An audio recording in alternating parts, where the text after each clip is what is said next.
All right, so there's a lot of talk about this real ID, that everyone has to get a real ID in order to fly domestically. Well, let me just break it to you in 10 seconds and you don't have to watch the rest of the video unless you want to. You do not need a real ID. I repeat, you do not need a real ID to travel domestically on domestic flights. Why? Because you can just use your passport, or even better, your passport card.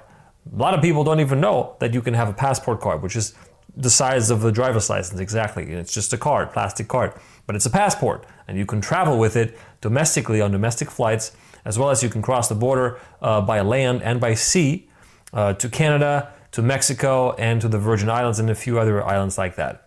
Okay, so again, you do not need a real ID, and I'm going to prove it to you because on the official websites, on the DMV websites, even on the federal websites, they're telling you, yeah, but you can also use a passport if you don't want to use a real ID. So follow me along and we'll get into it. I don't have any fancy like transition video or welcome video like that, so we'll just cut straight to it. All right, so we're on the official Homeland Security website, dhs.gov, and if you scroll down here to the Real ID section, you can click on this, Are Your Real ID Ready? Where they're going to pop up some kind of quiz.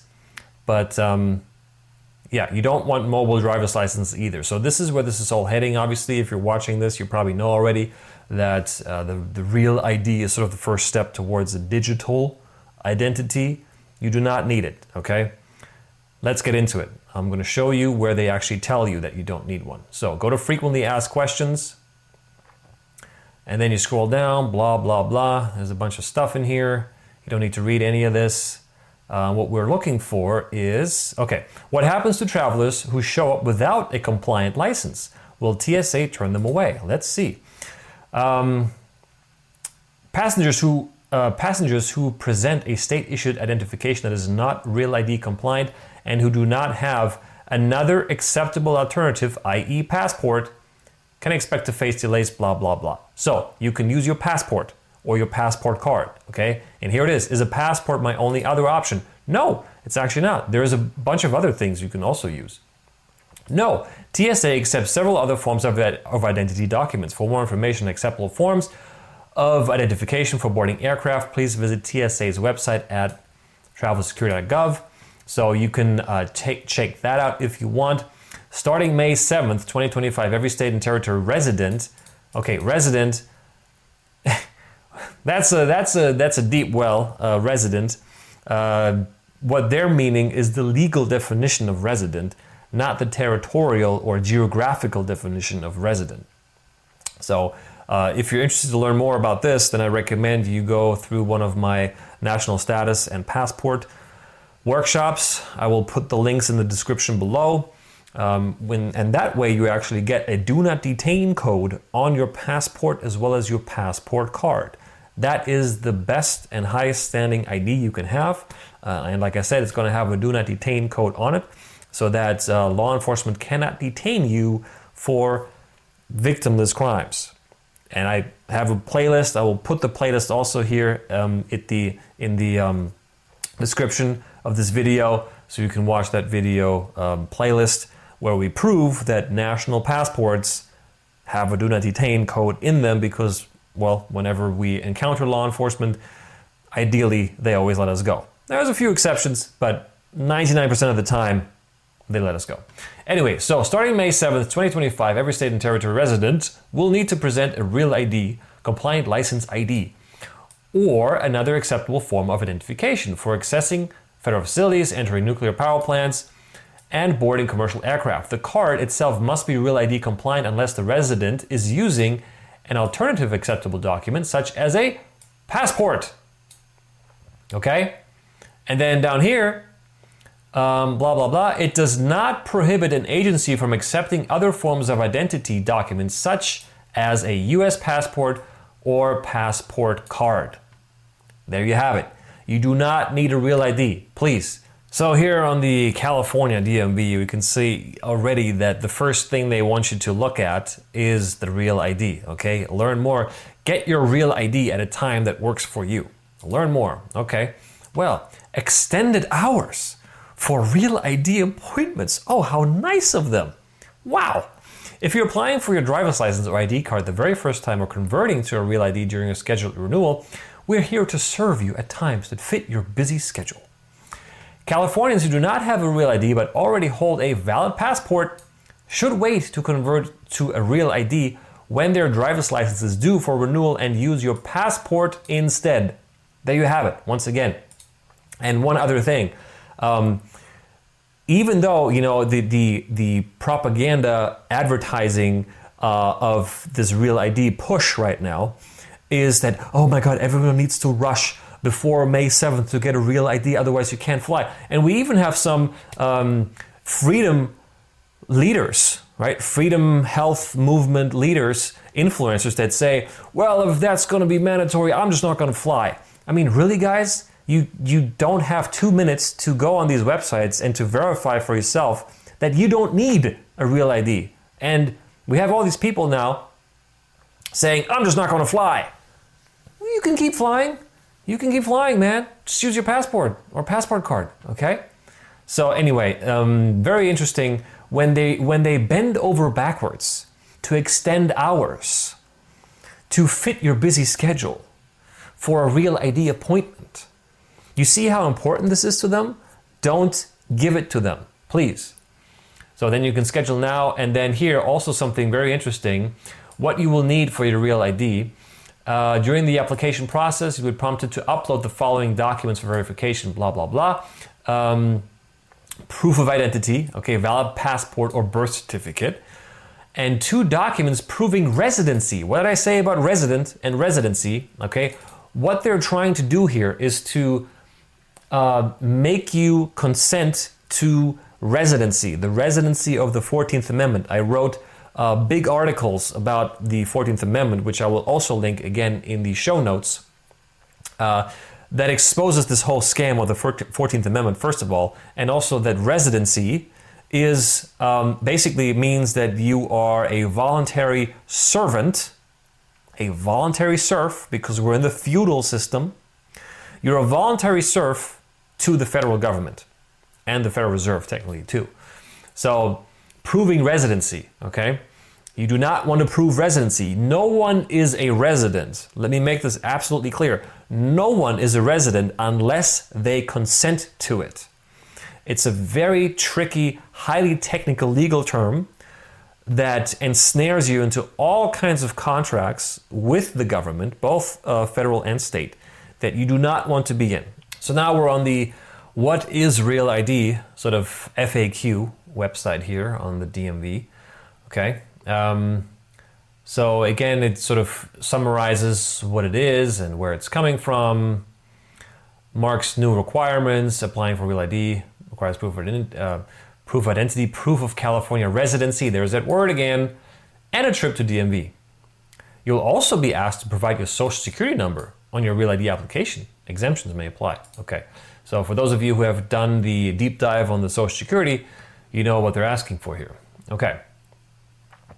So let's keep going here. There's some resources, and this is what we want here, frequently asked questions. And I already opened one here. What if I don't want or need a real ID? What will the DMV give me instead? Well, let's see. If you choose not to get a real ID, you'll receive a driver's license or identification card that reads, Federal Limits Apply. So they hide this stuff pretty well. It took me a minute to find it. So here we go. It's on the same page. What is Real ID? And then there's a Real ID fact sheet. So let's look at that. And let's go with the English version. It's a PDF, okay? So what is the Real ID Act? Beginning May 2025, the federal government will require your driver's license or identification card to be Real ID compliant if you wish to use it as identification to board domestic flights or enter secure federal facilities that require identification. Do I need a Real ID driver's license or identification card? Starting May 2025, you will need to show a Real ID driver's license or identification card, or other federally approved identification, passport, there it is again, military ID, or others at TSA airport checkpoints nationwide or to visit secure federal facilities.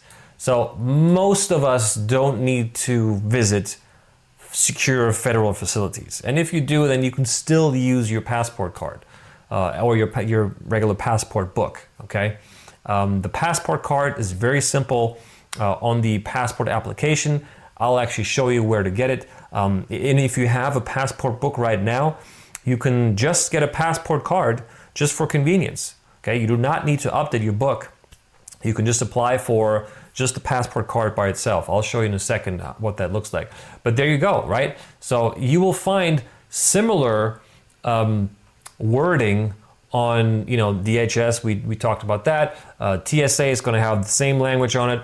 All your DMV, local, Department of Vehicles, whatever they're called in your state, are going to have similar information like this online, where they're telling you, yeah, Real ID, you don't really need it, and you can use your passport. All right, so here we go. This is a application for a US passport. Now this is what's called DS11, and this is the application for a new passport. If yours is expired for a long time, I think 15 years is the limitation on that. If it's older than 15 years, you have to do this, or if you lost your current one, you have to do this as well.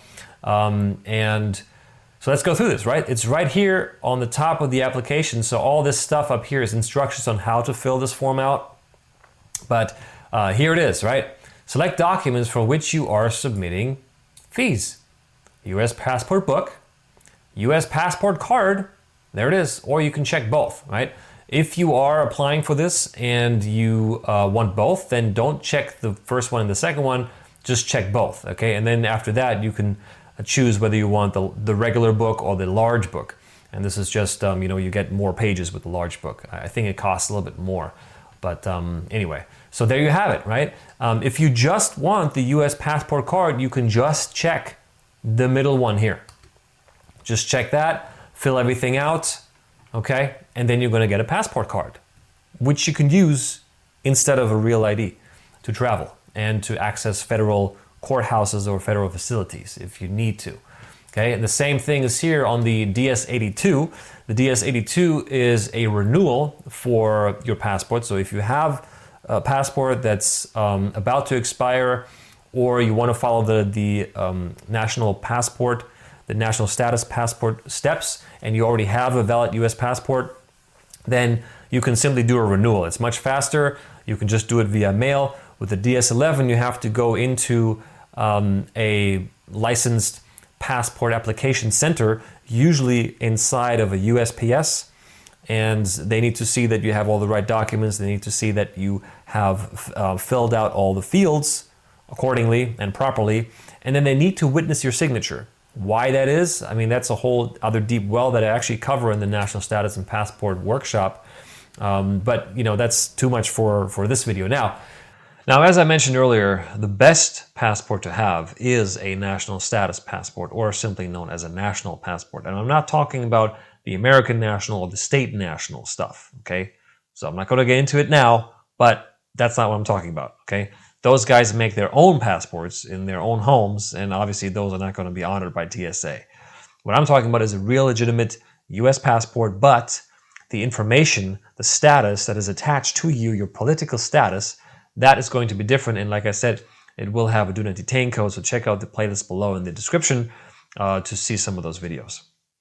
Now, ultimately, here's my 2 cents, okay? Please be aware of any kind of online influencers, especially in the health and freedom movement, that are all up in arms about the Real ID and that they're not going to travel and you shouldn't be traveling if you want to support the health and freedom movement. And injecting fear into our movement when in fact we should be all about love and expansion and growth and healing ourselves, right? This is now, ideally, we should be coming out of the fight and flight response to 2020 and everything that ensued after that. We should now be looking at, okay, how can we make ourselves better? How can we bring the new earth about within ourselves? And that comes with shadow work. Obviously, I talk about shadow work a lot, but all I have to say is, I don't actually think this Real ID stuff and the digital ID and this, AI control grid is going to work out because, well, technology, including AI, is very, very glitchy. Okay, I mean, almost every day people are having issues with their tech, especially with all these massive solar flares now happening almost daily. I mean, the internet goes out all the time where we are. Computers are glitching, phones are glitching. I mean, you want to build a government, digital sort of imprisonment slavery program on digital infrastructure? Good luck. It's not going to work. Okay? Just by the fact that tech is so susceptible to so many issues. So those are my 2 cents. Okay? Ultimately, you don't need a real ID. Just use your passport. Ideally, use your passport card. Ideally, you have a national passport. And that's really all you need to know. Okay? So I hope this was helpful. Please let me know in the comments what you think. And peace out. Hope to see you in the next one. Thank you.